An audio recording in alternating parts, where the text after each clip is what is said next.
গ্রেফতারিতে রক্ষা কবচ হিরণের।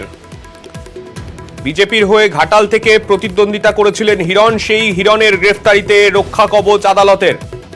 আমাদের সঙ্গে রয়েছেন আমাদের প্রতিনিধি অর্ণব। অর্ণবের কাছ থেকে জানতে চাইবো, অর্ণব, কোন মামলার পরিপ্রেক্ষিতে এই রক্ষা কবচ দিল হাইকোর্ট? দেখো, 25শে মে ঘাটালে ভোট হয়। লোকসভা বিজেপির প্রার্থী ছিলেন সেখানকার হিরণ চট্টোপাধ্যায়, এবং সেই ঘাটাল থানার 18ই মে একটি এফআইআর হয়। মূলত প্রতারণা সংক্রান্ত অভিযোগ ছিল। সেই মামলায় সাসপেক্টেড অভিযুক্ত হিসেবে নাম উঠে আসে হিরণের যিনি আত্মসহায়কতা সচিব। তার পাশাপাশি হিরণও আশঙ্কা করেন তার বাড়িতে যেভাবে, অর্থাৎ তার সচিবের বাড়িতে যাওয়া হয়েছিল, তাতে তিনি আশঙ্কা করেন তাকে এই মামলা ত্যাগ করা হবে। পুরো বিষয়টাতে এফআইআরটা কার্যত আইন বিরুদ্ধ বলে কলকাতা হাইকোর্টে মামলা করে ওই এফআইআর খারিজের আবেদন রাখেন তিনি।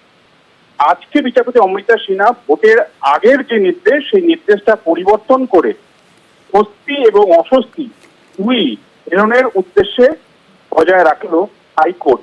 এক, তাকে গ্রেফতার করা যাবে না হাইকোর্টের অনুমতি ছাড়া। এটা যদি হিরণের জন্য স্বস্তির খবর হয়, তবে বিচারপতি অমৃতা সিনহা ভোটের আগে ওই এফআইআর এর উপর অন্তর্বর্তী স্থগিতাদেশ চাপিয়ে তদন্তের গতিমুখ বন্ধ করে দিয়েছিল।